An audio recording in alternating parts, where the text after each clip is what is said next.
Eu lembro que eu me apeguei muito nessa reta final a uma frase em específica que ela falava. O cerne da frase era o seguinte, que a gente aprenda durante a vida a forjar um coração de aço.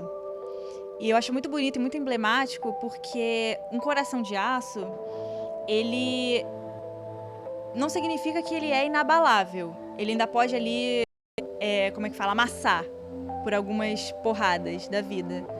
Mas ele sempre tá íntegro. Tipo assim, ele sempre volta pro formato dele. E eu desejo muito isso pra galera que tá na reta final, que vocês agora nessa reta final trabalhem isso. Trabalhem essa âncora em vocês, em que vocês, se por acaso se depararem com uma questão lá que vocês não lembrem, que, não lembro desse tema, não lembro da fórmula, não sei o quê, respire fundo, vá pra próxima questão e pensa, cara, não é essa questão que vai me reprovar, não é essa questão que vai tirar minha aprovação, eu ainda tenho várias outras pra batalhar. Segue em frente, faz as outras que você tem que fazer, que daqui a pouco vai voltar. Isso aconteceu em mais de 2 ou 3 questões comigo no vestibular, não lembrar a fórmula. Só que eu tava tão bem em relação a minha cabeça tava tão boa nesse dia, por conta desse trabalho que eu fiz ao longo do ano, que eu pensei, vou partir pra próxima, que daqui a pouco eu lembro. E eu lembrei. Das 3 questões que eu tive branco na hora, eu lembrei. E tudo porque eu respirei fundo, fui com calma. Não deixou o desespero tomar conta. Não deixei. Fala, galera, tá entrando no ar mais um episódio da entrevista com os aprovados do Time Foco. E a entrevistada de hoje, ela já era pra ter gravado essa entrevista uma temporada atrás. It's been 84 years. Mas calhou de não conciliar a agenda. E finalmente hoje, fica comigo que você vai conhecer a história da Juliana Angeli, que foi aprovadíssima na Medicina UERJ.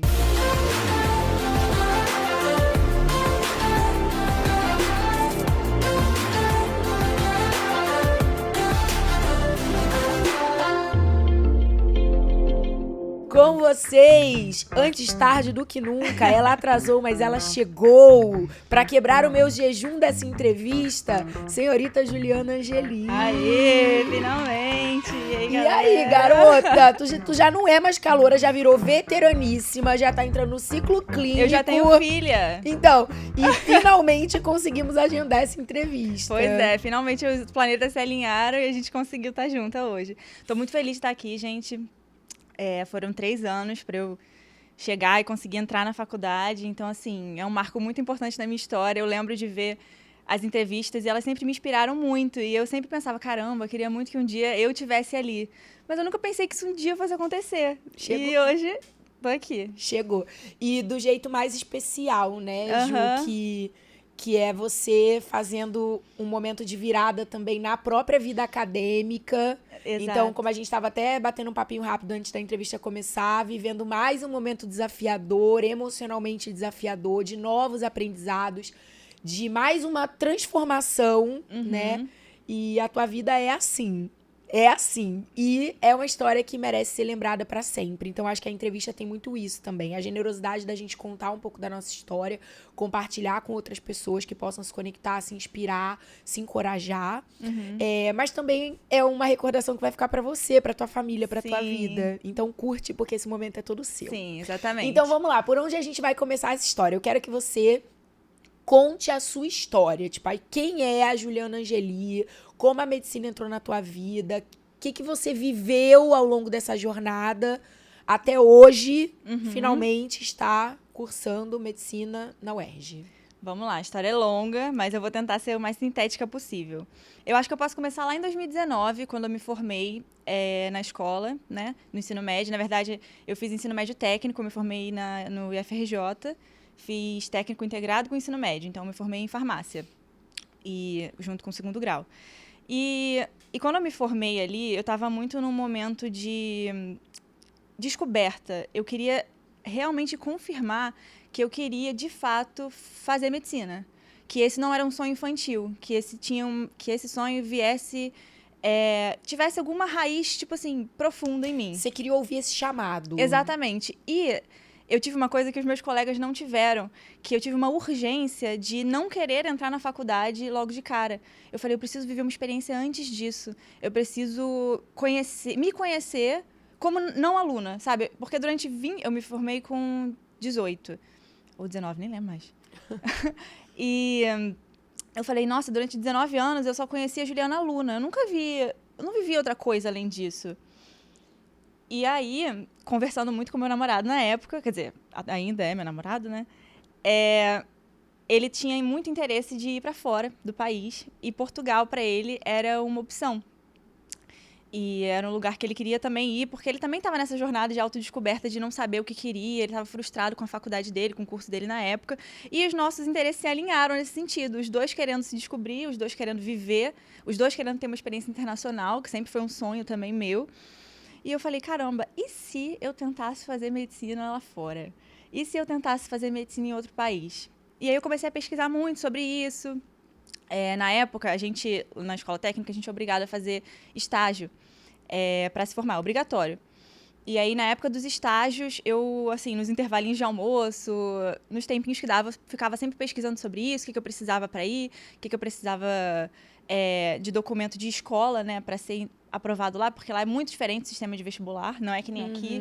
Eles usam a nota do ensino médio deles como parte da composição da nota final, não é só a prova do vestibular. E aí, até o momento que, quando eu finalmente entendi que era isso que eu queria e que eu já sabia o que eu tinha em mãos, o que eu precisaria, né, para ir, eu juntando dinheiro, ele também juntando dinheiro, a gente falou, então a gente vai. E aí a gente escolheu Porto, a cidade de Porto, para ir. Eu escolhi a faculdade de lá, né, para prestar a prova. Mas assim, eu tava indo com um sonho na mala, sabe? Eu não tinha muito dinheiro. E eu tive muita ajuda, assim, de família, ajuda financeira, ajuda emocional. Então, eu fui com isso, sabe? Eu fui com esse sonho dentro da mala. E aí, chegando lá, eu já fazia parte dos meus planos trabalhar para juntar dinheiro para pagar a faculdade, porque a faculdade pública lá é paga. E assim, mas era um valor que eu sabia... É muito mais acessível. É muito mais acessível, exatamente. E eu sabia que, trabalhando durante tanto tempo, eu conseguiria juntar esse dinheiro para conseguir trabalhar, para conseguir pagar a faculdade. E aí, meu plano foi esse. Então, eu comecei a me jogar nos empregos. Aí, eu comecei a caçar emprego como barista de cafeteria. E aí, foi minha primeira experiência de emprego Que lá. legal. Foi trabalhar como barista, servindo café, trabalhando na bancada, fazendo lanche e tal. E aí, eu amadureci muito, tomei muita porrada também, porque conheci muitas pessoas legais, mas conheci muitas pessoas ruins que estavam ali pra... Muita gente vai pra lá... Foi você entrando na vida adulta, né? De um jeito diferente. Sim, exatamente. De um jeito diferente. E foi a única pessoa que eu tinha pra poder compartilhar essas mesmas experiências era o meu namorado. Então, tipo Que assim... também tava na correria dele. Que também tava na correria dele, e de uma maneira diferente, porque ele começou a trabalhar como Uber lá. E é muito comum, os jovens lá trabalham muito como Uber. Eu vejo, acho que até mais que aqui. E é muito comum também os jovens terem esse gap year, né? Tipo assim, de sair do ensino médio, juntar dinheiro para pagar a faculdade e depois entrar na universidade. E por isso eles se formam tarde. Isso é um perfil, acho que, dos estudantes internacionais, né? Sim. Das pessoas lá de fora. Como um todo.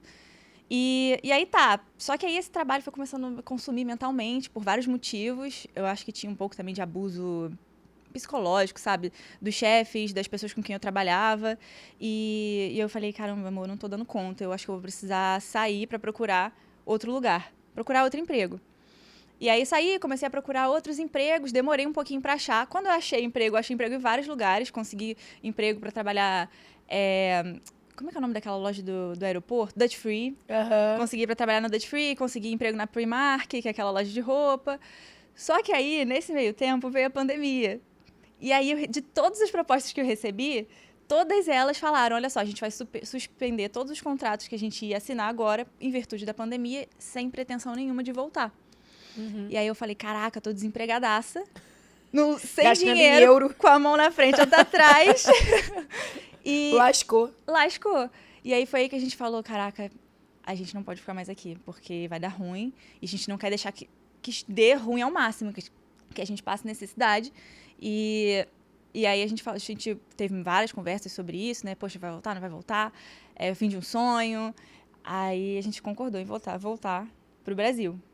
No meio da pandemia, no augezaço, tipo, ali com os aeroportos fechando e abrindo o tempo todo, voos sendo cancelados. A TAP, que é a empresa aérea que faz, né? Portugal, Brasil, cancelando todos os voos. Mas aí, eventualmente, a gente conseguiu um. Contactamos também a embaixada. Enfim, foi uma loucura. Essa época foi uma loucura. Mal dormia. Mas a gente conseguiu voltar. A gente voltou. E assim que eu voltei, eu falei, cara, eu já tive uma perda de tempo, vamos botar assim, significativa aí. Nesse tempo que eu fiquei tentando me achar, tendo experiência lá fora, que eu não me arrependo nem um pouco. Não me arrependo de ter entrado mais tarde na faculdade por causa disso. Não me arrependo, porque eu tive certeza. Eu consegui o que eu queria, que era ter a certeza de que eu queria fazer medicina. E aí, assim, muito pouco tempo depois, assim que eu voltei, eu comecei a estudar para vestibular. E, assim, comecei a estudar em cursinho online mesmo. Eu não fiz nenhum... Ainda tava rolando pandemia. Exato. E até pela minha condição na época, eu falei, caraca, o maior custo-benefício para mim vai ser entrar num cursinho online. E aí eu comecei estudando o cursinho, assistindo aula, correndo atrás do tempo perdido, porque uma coisa que foi ruim desse tempo que eu fiquei parada é que eu senti que meu cérebro deu uma travada, então eu esquecia muita coisa, muito conhecimento básico. E nada, você tinha feito ensino médio técnico. Isso. Então, pensando em determinadas disciplinas, determinadas áreas, você provavelmente teve que formar base em muita coisa, né? Ecologia eu não vi, por exemplo. Pois é. Porque em farmácia eles focam muito na parte bioquímica, na parte né? bioquímica, exatamente. Então, a bioquímica era muito forte, a biologia celular era muito forte, mas assim, taxonomia, eu descobri no cursinho. Entendeu? Eu tive essas lacunas que eu fui aprendendo até outras matérias também, tipo matemática, muita coisa. Eu tive professores ruins, ou então, tipo, eu não vi alguma coisa, e aí eu tive que aprender ali, da né? base, né? Da base. Então, isso levou um tempo. E aí no primeiro ano foi aquele desespero, né? Primeira prova foi horrorosa. Eu tinha feito muito poucos simulados na época, porque estava aprendendo a estudar ainda. Enfim, foi horrível. Segundo ano, ainda seguindo nessa mesma vibe, né? De estudando em casa, estudando online, porque também estava na auge da pandemia. Eu aprendi um pouco melhor a questão dos simulados, inseri isso mais na rotina, porque até então eu pensava muito que simulado era só depois de ver o conteúdo e depois... que eu falei, cara, se eu for deixar para terminar de ver o conteúdo, eu nunca vou fazer simulado. E aí, o que eu lembro do segundo ano foi isso, foi uma maior dedicação de simulados. Mas a minha experiência da minha segunda prova, né, tanto Enem, eu não lembro da UERJ, como é que foi, mas eu lembro claramente do Enem, foi não conseguir entregar ali na hora por ansiedade, por desespero. E foi no segundo ano que eu aprendi como o componente mental, ele é o que define se você vai passar ou não vai. Porque no final das contas você tem que estar bem para conseguir performar. Exatamente. É isso que define se você vai. É como um artista, né? Que ensaia um show incrível, com pirotecnia e saltos duplo twist escarpado da Simone Biles, mas chega lá na hora, ele trava, ele congela, ele tem vergonha, ele começa a ficar com várias questões e ele não consegue nem se apresentar. Exatamente. Porque ele não conseguiu nem chegar na parte de mostrar o que ele sabe. Exatamente. Porque o momento da prova é um ato de performance. Não é um momento que alguém bota uma mão na sua cabeça e fala o que tem aí dentro. Vamos ver o que você se dedicou, quanto você estudou. Não, cara, é você botando pra fora, né? Exatamente. E eu aprendi... E aí foi quando você falou, cara, esse negócio aí de fortalecer o meu emocional, ter uma mente... que segure a onda e dê conta do recado. Isso aí não é papo furado, não. Exatamente. Isso aí não é mimimi, não. E você não vai aprender isso ali. Lá na hora da prova eu vou saber me virar. De jeito não vai, nenhum. não. É uma coisa que você tem que fazer todo dia. E eu lembro muito de você falando isso. Antes de eu ser foco, na época da Comu, você falando, gente, isso aqui nem banho, é todo dia. É todo dia você parar um tempo pra você mesmo. Até na hora de estudar, tipo, porque eu ficava com ansiedade na hora de estudar. Sim. E eu falei, cara, se eu tô com ansiedade pra ver... sei lá, taxonomia, como é que eu vou ter condições de chegar lá na prova e entregar o que eu sei, coisas que eu já sei. E aí foi isso. E aí, isso me marcou no segundo ano, mas no segundo ano também minhas notas não foram boas, eu não cheguei nem perto de passar. E aí, no terceiro ano, o que eu foquei, acima de tudo, acima de conteúdo, acima de simulado, foi o componente mental. Foi entrar na terapia, fazer terapia todo dia. E não só isso, mas, tipo, ter momentos de introspecção, de olhar pra dentro e falar, por que eu tô me sentindo assim? O que eu posso fazer pra não me sentir assim?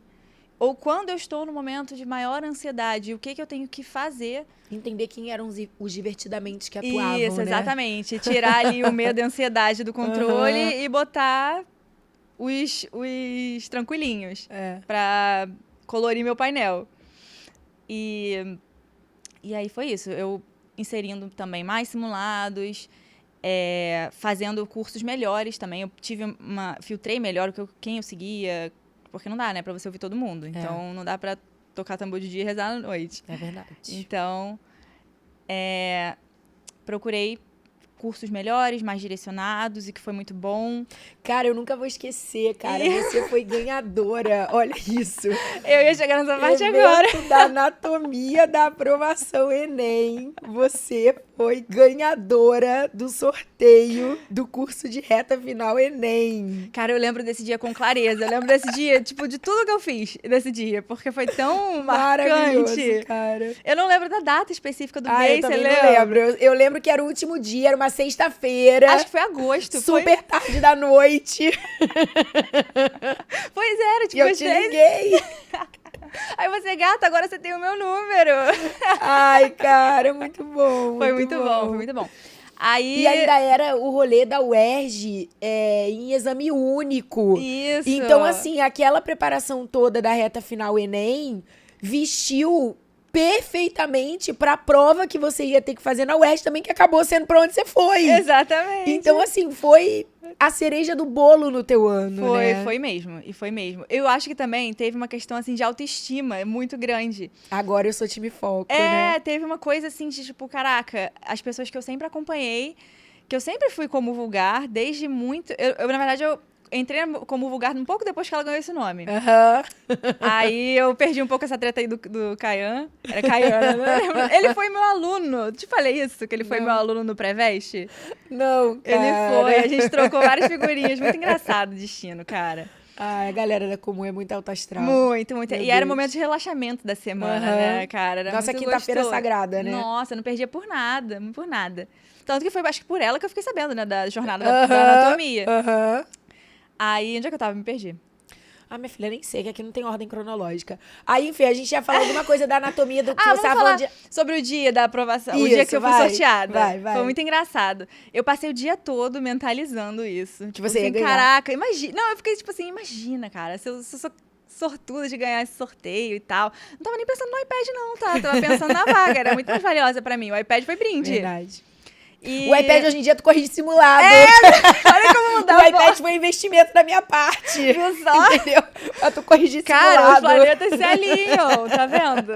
Cara, muito bizarro isso. O mundo é hilário, né? Ai, muito bom. E aí eu tava voltando pra casa, eu tinha ido correr, porque eu gostava de correr muito pra aliviar o estresse. E aí eu tava voltando pra casa pensando nisso. Aí, sentei pra assistir a aula, meu de pijaminha já. E na hora do sorteio, fiquei atenta, né, na senha durante o vídeo, e eu falei, na hora do sorteio, eu imaginei, caraca, imagina se a Carol me liga agora. Imagina, que loucura. E eu nunca vou esquecer da sensação de ver você ligando, olhar pro meu celular e ele ver ele tocando, em sincronia. Cara, é muito bom. Em sincronia. Cara, eu fiquei tão em êxtase na hora. E eu não sei se tá gravado isso ainda no YouTube. Do meu desespero. Na hora que eu com certeza, se eu procurar, eu acho. Não pode, pelo amor de Deus, que tem um monte de vergonha. E meu desespero na hora de atender o telefone e falar, caraca, não acredito que eu fui essa cagona. E eu falei, cara, geralmente, quando uma pessoa ganha um sorteio desse... Eu entendo que Deus apontou aquela pessoa e eu não sei por quê, mas eu confio que tem alguma coisa especial ali. E, cara, isso aconteceu várias vezes. Aconteceu com você, aconteceu com a Samara, que também foi ganhadora e foi aprovada da sua turma, não é? Da minha turma. Aconteceu com a Sângela, Caraca, que essa eu acompanhei. hoje faz medicina na UF. Já aconteceu várias vezes, assim. Então, por outras formas também dessas pessoas nos encontrarem, né? Sim. Não só o sorteio, mas Cara, é uma parada arrepiante, assim, arrepiante. Vocês duas, as duas ganhadoras de sorteio, uma de reta final Enem, a outra da reta final ERJ, passaram no mesmo ano. É bizarro mesmo. Eu achei, assim, Eu uma coisa de conversei- destino. Sim, e eu lembro no dia de conversar isso com a minha psicóloga, porque eu tive terapia esse dia. E aí eu falei com ela sobre essa possibilidade, né? Eu falei, tem um curso que eu acompanho, que vai ter sorteio de uma vaga no curso mais tarde e tal. Aí ela falou, caramba, seria tão bom se você ganhasse, né? E ganhei, né? É. E, Ju, esse ano que foi o ano da tua aprovação, que tudo isso aconteceu, inclusive, você falou que deu bastante importância para esse cuidado da tua saúde mental, Sim. tava fazendo terapia, tava selecionando melhor os inputs, né? As pessoas que estavam ali buzinando no teu ouvido. Você tava mais vigilante consigo mesma. E a gente sabe que o resultado foi bom, que foi um ano, né, que prosperou. Mas ao longo desse caminho, não tem... As pessoas imaginam assim, que quando a gente desperta para as mudanças que precisam ser feitas, que a partir daí tudo fica síncrone e caminha perfeito e o dia seguinte é melhor do que o anterior e todo dia você dá 1%, só que não é assim, né? Tem dia Não. que a gente dá 1, tem dia que a gente dá 1,5, tem dia que a gente dá 0,1, tem dia que fica negativo. Então eu queria que você contasse um pouquinho disso. Mesmo nesse terceiro ano do teu vestibular, o ano da vitória, perfeito nunca é. Então, o que foi mais desafiador pra você nesse ano? Assim, tanto na parte emocional do que você estava lidando, quanto até mesmo na parte técnica, assim, coisas que você teve que implementar, que foram talvez mais desconfortáveis, que foram mais fora ali do padrão e que você acha que é legal de uma pessoa, que especialmente nessa época do ano, que é uma reta final, Sim. de novo estamos falando de uma reta final, né? De repente alguém vai ouvir e vai falar, cara, eu acho que vale a pena eu prestar atenção nisso também. Assim, o que você lembra? O que eu lembro que era muito desafiador pra mim de aceitar era continuar errando temas de questões que eu já tinha visto, que eu já tinha estudado, que eu já tinha revisado muitas e muitas vezes. E pra mim isso era inaceitável, de tipo, caramba, como que eu ainda continuo errando esses mesmos conteúdos que eu já revisei? Tinha uma raiva, né? Tinha uma raiva e uma prepotência de achar que, tipo, eu sei tudo sobre isso. E não. Às vezes, na prova, a questão que você vai errar é uma questão de uma matéria que você realmente já reviu muitas vezes, que você achou que você era linkage, mas vai vir uma questão super difícil e você não vai saber fazer. E tudo bem, você não precisa fazer tudo, você não precisa fechar a prova. Então, nesses momentos que eu ficava... Nesses momentos de dificuldades de técnicas, né, que você falou, de aceitar que eu não era tão boa quanto eu achava que eu era naquela matéria, principalmente matemáticas, matérias que costumam pegar mais a gente, né? Eu tentava, pelo menos, ter essa conversa interna de tipo, cara, se você errar uma questão sobre isso na prova, tudo bem, você tá achando o quê? Que você vai fechar a prova? Tudo bem, a gente treina pra gabaritar. Mas o gabarito é luxo, você não precisa gabaritar pra passar. E talvez ter trabalhado também um pouco essa questão de reinterpretar raiva sob uma ótica de um sentimento que é, cara, você não precisa gabaritar e você ainda tá em treino. Hoje ainda não é o jogo, hoje é um treino. Que bom que você tá errando aqui. Exatamente. Ainda dá tempo de aprender, ainda dá tempo de fazer alguma coisa a partir disso. Né? Não é a prova ainda, calma. Sim. Eu acho que você também foi aos pouquinhos trabalhando isso, né? E isso era nos dias bons, porque nos dias ruins a conversa interna era outra. Era tipo assim, você é uma porcaria, você não vale nada, você nunca vai passar. Foi o que você falou de tipo, eu não fiquei, todo dia era melhor que o outro. Não, era assim. E continua sendo assim até hoje. Sim. Isso não vai... isso é da natureza humana, isso nunca vai passar, esses altos e baixos. Os monstrinhos, eles continuam aqui. É uma coisa que a gente estava até conversando antes de iniciar a entrevista. Os medos que a gente tem no vestibular, quando a gente entra na faculdade, não tô querendo assustar ninguém não, gente, pelo amor de Deus. Mas é assim, é para treinar vocês pra vida, porque isso é para sempre. Os medos que a gente tem no vestibular, quando você entra na faculdade, eles dão espaço para medos novos desafios, totalmente diferentes daquilo que você viveu. E como adultos, a gente vai aprendendo a trabalhar eles. E você... Não, e é uma profissão como um todo. O vestibular é o encostar de dedo na profissão. a preparação acadêmica é a formação dentro da profissão. Uma parte dela, né? Aham. Mas isso é um processo, cara, que vai durar a vida inteira. Exatamente. Então, assim, é uma profissão extremamente desafiadora. Intelectualmente, emocionalmente, ela mexe com o teu ego, ela mexe com a tua incapacidade de controlar tudo. Você tem muita vontade de fechar, né, tudo, a análise, pedir os exames e fazer a melhor anamnese no seu paciente e acertar no melhor protocolo. Mas, cara, e beleza, isso tem que ser feito mesmo, porque as pessoas também confundem o fato de você não ter controle sobre tudo, indo pro extremo oposto, que é logo não temos controle sobre nada. Eu odeio quando uma pessoa me fala isso. O que eu descobri na vida é que a gente não controla nada. Não, peraí. O que a gente descobriu na vida é que a gente não controla tudo, mas de não controlar tudo, pra dizer que a gente não controla nada, então se a gente não controla nada, vamos sentar, né, botar a mão pro alto e pedir Exato. pra Deus prover, que Deus te elimine, como diz. Porra, não é assim. Não. Mas que, de fato, a gente tem que lidar com a certeza de que a gente não controla tudo. A gente tem muita vontade, mas não vai. Cara, é muito desafiador. Muito. E você tá estudando o tempo inteiro. E é uma profissão extremamente competitiva, né? E a Competitiva, tem sempre alguém que é mais talentoso, que é mais brilhante, que sabe mais, que é mais ousado, que é mais audacioso, que cativa mais, que é mais puxa-saco. Caraca, é um negócio assim. Eu tenho que ser bom em tudo, eu tenho Em que ser bom- bom em todas as esferas da vida. Eu tenho que saber me comunicar bem, eu tenho que ser brilhante. Vai ter que ter Na um nat- Instagram, bombar no É. Instagram, porque hoje em dia não basta ser médica, Tem que ser formada empreendedora. pela Universidade Bah. Você vai ter que ter o seu perfil e você vai ter que ser multi-habilidade. É isso. Então, assim, a gente não tá falando isso, igual você fez a sua ressalva muito bem, pra amedrontar ninguém. Não é aquele papo furado, tipo, entrar na faculdade é a mesma coisa que o vestibular. Não, não é a mesma coisa. O que a gente tá falando é, vão ter partes muito boas, vai ser muito legal, mas nenhuma fase da vida vai ser só a parte legal. Exatamente. Né? Não é. Tipo assim, vai ter a parte legal, como o vestibular também precisa ter. Não dá pra virar um martírio, ninguém aguenta, Exatamente. né? Mas vai ter perrengue, cara. Vai ter ainda bem que é um perrengue chique, né? Você vivendo seu sonho, mas é perrengue. Você tá vivendo esse perrengue agora, aquilo que a gente tava Sim. falando. Entrando em ciclo clínico, pela primeira vez sendo vista de uma forma mais autônoma, né? Fazendo quase que prova oral diariamente. Exatamente. E lidando com o paciente. Então gera aquele engasgo ali, né? Na hora que você vai abordar o paciente, você fica, caraca, eu não sei o que eu falo primeiro.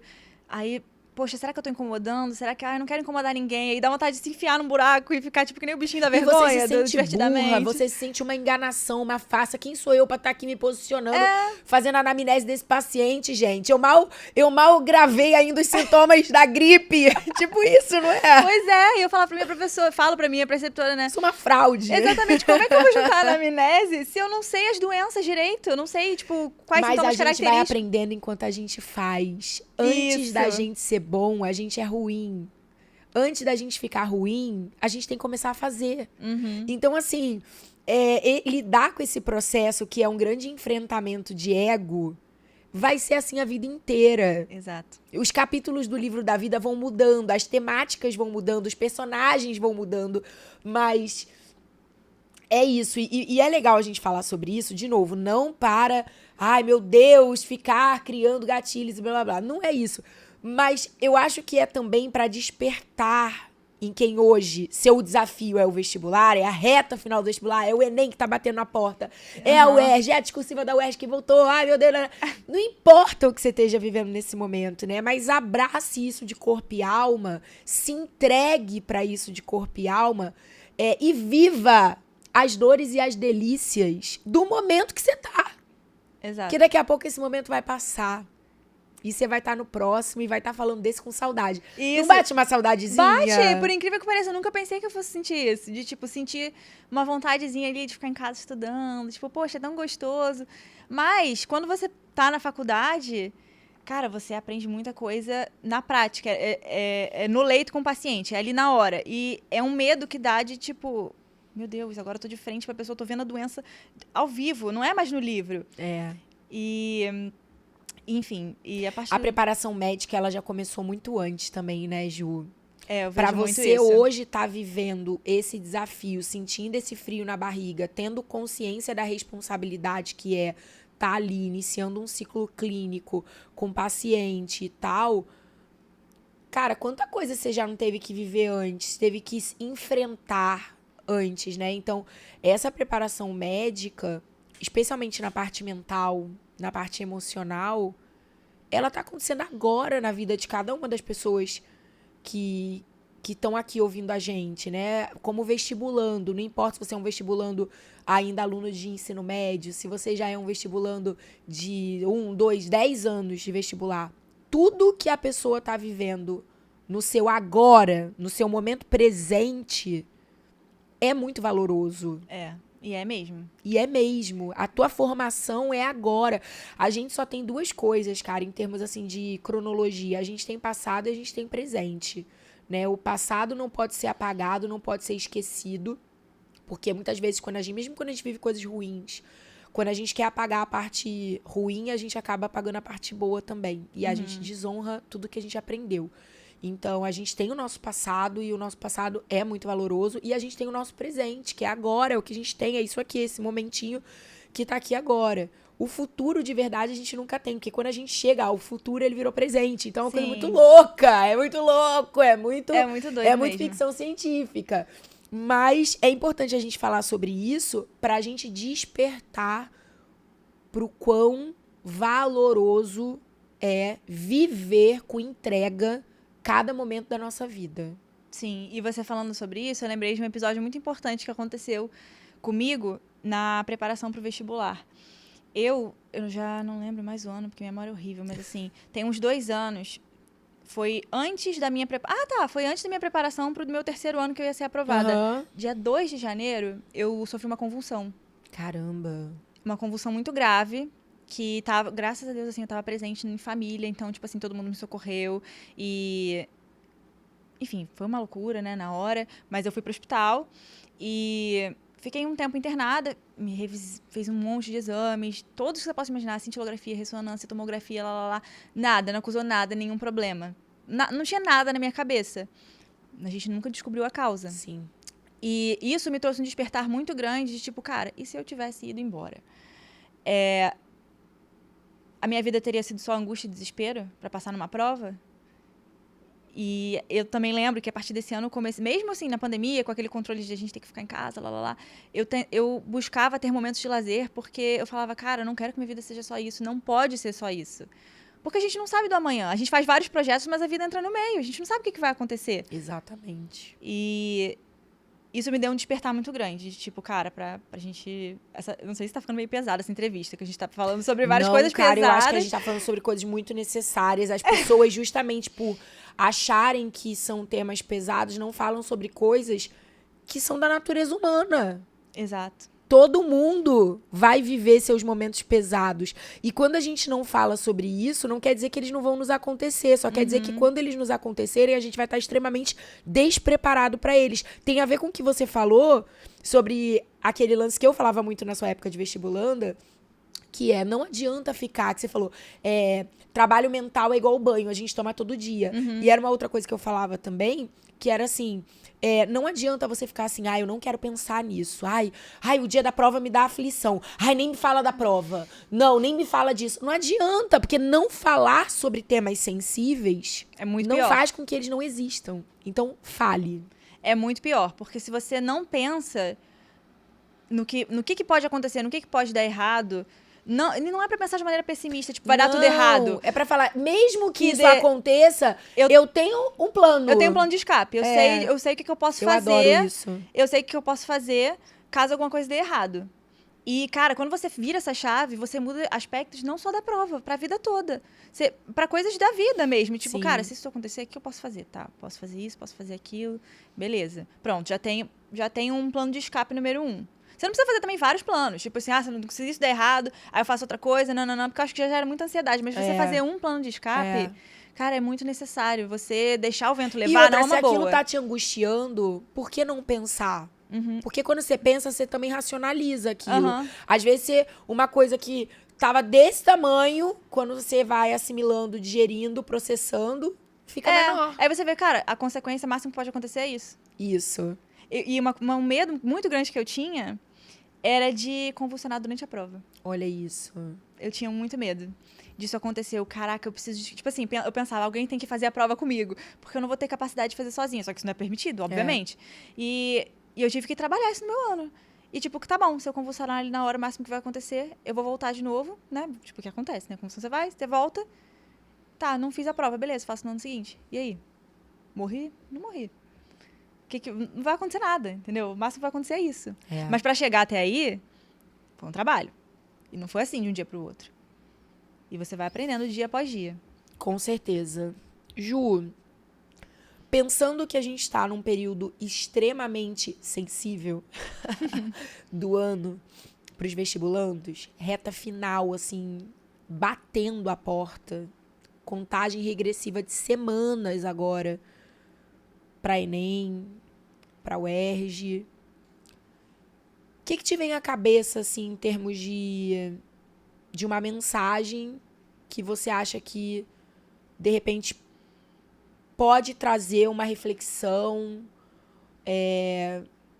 sei lá, uma forma de encarar um pouco mais leve essa angústia da proximidade das provas?